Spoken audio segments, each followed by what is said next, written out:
పశ్చిమ గోదావరి జిల్లా పెద్ద తాడిపల్లి మాజీ ఉప సర్పంచ్ గుండెపోటుతో మరణించారు. ఎమ్మెల్యేలు బోలిశెట్టి శ్రీనివాస్, పచ్చమట్ల ధర్మరాజు పార్థివ దేహానికి పూలమాలు వేసి నివాళులర్పించారు. కుటుంబానికి అండగా ఉంటామని ఎమ్మెల్యేలు హామీ ఇచ్చారు.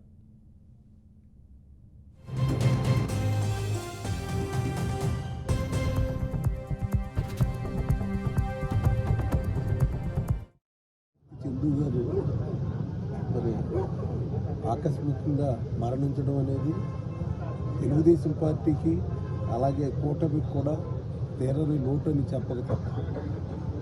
ఎందుకంటే ఎవరికి కష్టం వచ్చినా ఆ కష్టం తనదే అనుకుని మరి అందరికీ తలలో నాలుగుగా ఉండే చందు మన మధ్యలో లేడంటే మరి చాలా బాధాకరంగా ఉంది. ముఖ్యంగా ఈ పెత్తాడిపల్లి గ్రామానికి అభివృద్ధి పదంలో నడిపించడానికి ఏ పనైనా సరే నాకు చెప్పండి అని చెప్పి సోదరుడు పసుమర్తి చందు గారు మరి ఆకస్మికంగా మరణించడం అనేది తెలుగుదేశం పార్టీకి అలాగే కూటమికి కూడా తీరని లోటు అని చెప్పక తప్పదు. ఎందుకంటే ఎవరికి కష్టం వచ్చినా ఆ కష్టం తనదే అనుకుని మరి అందరికీ తలలో నాలుగుగా ఉండే చందు మన మధ్యలో లేడంటే మరి చాలా బాధాకరంగా ఉంది.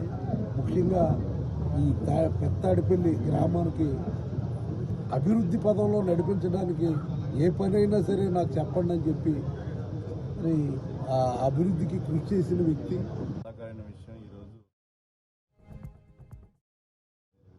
కూటమిలో భాగంగా మొన్న ఎలక్షన్ జరిగినటువంటి ఎలక్షన్లో కూడా ఎంతగానో కాన్స్టిట్యున్సీలో స్థానిక శాసనసభ్యుడి గెలుపు కోసం కానీ ప్రజలకు ఏదైతే అందుబాటు కోసం ఎప్పుడు కూడా ఇక్కడ ఈ గ్రామానికి ఉప సర్పంచ్గా కానీ ఎంపీటీసీగా కానీ యావదాస్తి పాడు చేసుకుని ఈరోజు మన మధ్యన లేకపోవడం చాలా బాధాకరం. చందు మన మధ్యన లేడనే విషయాన్ని మనం జీర్ణించుకున్న విషయం.